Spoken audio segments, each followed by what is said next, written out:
2018 KIA Stinger review, we finally drive the most anticipated car of 2017, the KIA Stinger, and it doesn't disappoint one bit. Not since the Toyota 86 has there been a more anticipated car for the Australian market than the all-new KIA Stinger. The Korean brand is set to deliver the rear-wheel drive, turbocharged, practical family sedan at a time when all others in the segment have waved the white flag. But is it a case of too little too late, or is KIA about to reinvigorate the segment? To find out, we flew all the way to the Green Help, perhaps the most infamous racetrack in the world, better known as the Nürburgring. The variant needs little in the way of introduction, except to say it's perhaps the most dangerous track on Earth, with zero runoff areas and exceedingly high speeds. Just another day, then. Before we get into the drive, here are some facts one needs to know about the 2018 KIA Stinger. It will be offered into powertrains, a 2.0-liter 4-cylinder turbo with 190 kilowatts of power and 353 Nm of torque, as well as the 3.3-liter twin-turbo V6 with 272 kilowatts of power and 510 Nm of torque. Both engines will deliver their might via an 8-speed automatic transmission and be available in 3 variants each. For the purpose of launching the car, KIA focused its efforts primarily on the more powerful V6 variant, and even when the first batch of Stingers show up in Australia come September, the smaller capacity turbo models will be a few weeks behind. From the outside, the KIA Stinger is undoubtedly the best-looking KIA ever developed. From the rear, especially, it portrays a Germanic super saloon that doesn't take no for an answer. It has been brewing for many years, having first debuted as a concept in 2011, and it seems the final product is the combination of the best bits put together. It's the ultimate visual expression of world-renowned German car designer Peter Schreier and his team, and he has spoken of its birth numerous times over the course of the last decade.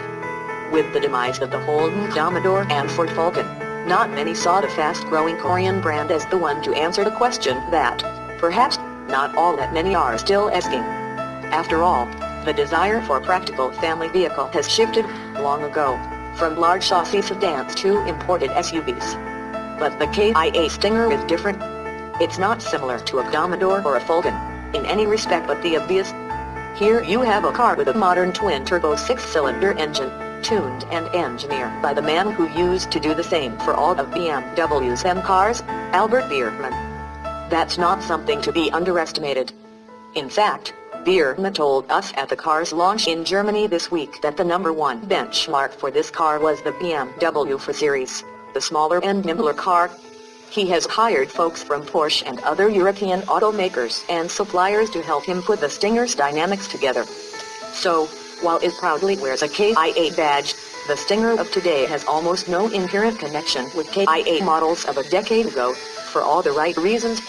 What KIA has managed to do is to take European designers and European engineers, and make a rear-wheel drive sporty sedan that would easily cost 50% more if it were to wear a German badge. The same cannot be said of the last Commodore and Falcon.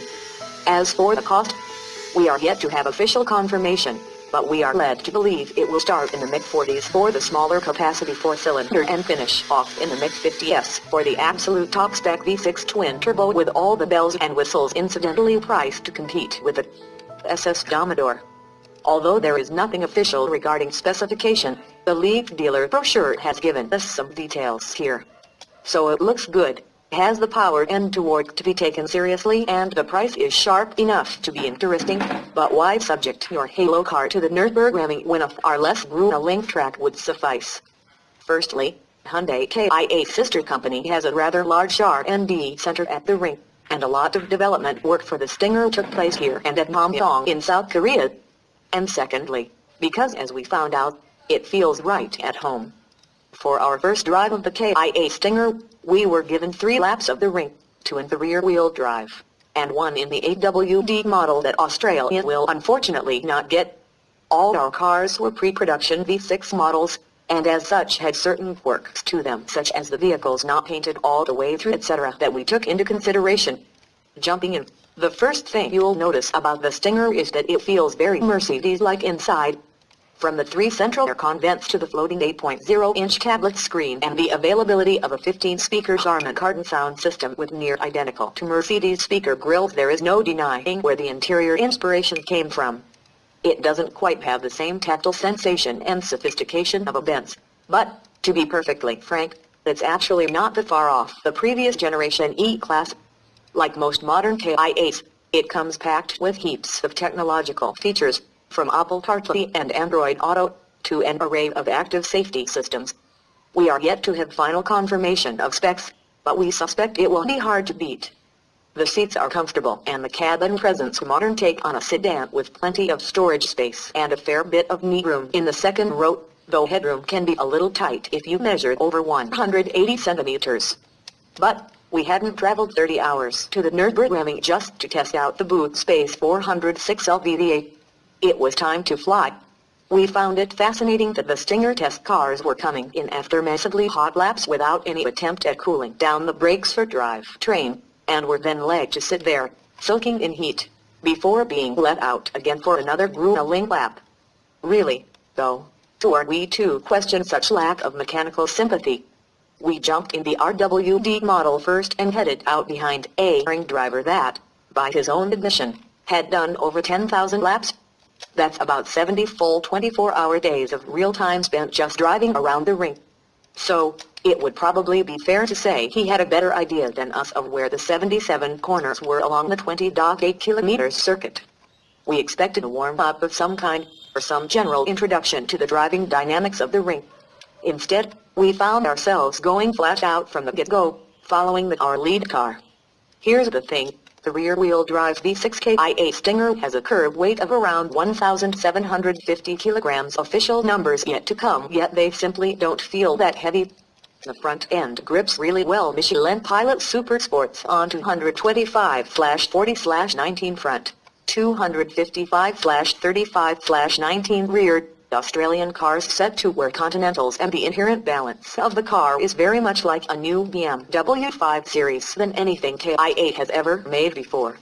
The Stinger proved very stable and dealt with the undulations of the ring rather well.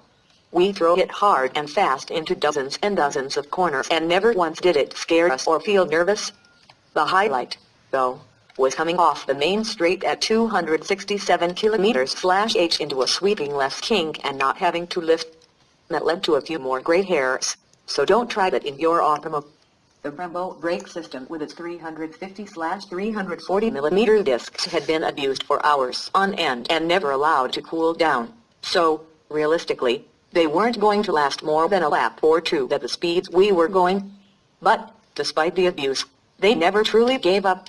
The BMW connection to the Stinger could be felt through the solid steering system, which, although a tad lighter than we probably wanted, especially in sport mode, provided good communication and feedback from the front wheels even when things got hairy.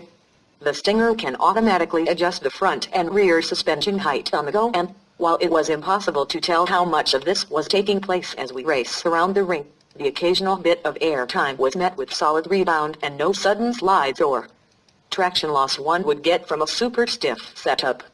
That's not to say it didn't get loose.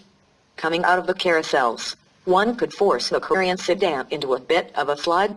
Nonetheless, we were kindly asked to leave the car's nanny controls on, a request we were more than happy to obey, because the ring is a scary place. But, in saying that, we were genuinely surprised by how little the escape intervened and, on the occasions that it did, how unobtrusive it was. The switch to AWD was disappointing, because it was ultimately a better car. Despite weighing an extra tilt of 50 kilograms and showing more hints of understeer, it took the RWD's sure-footedness one step further, allowing for earlier acceleration out of the fast corners and a general sensation of confidence that its lighter brother couldn't match. It's worth noting that on two of the 3 cars we drove, the drivetrain at one point decided to get stuck in 4th gear and bounce off the rev limiter. It's hard to pinpoint the cause, but it's likely the mixture of being a pre-production prototype and overheating from a complete and utter lack of mechanical sympathy. We did get another and final go in the RWD, and, on our final run, we started to really appreciate the Stinger's character. It's not a race car. It's not even a track car. Really, the fact that it can survive 2018 Kia Stinger review. We finally drive the most anticipated car of 2017, the Kia Stinger, and it doesn't disappoint one bit. Not since the Toyota 86 has their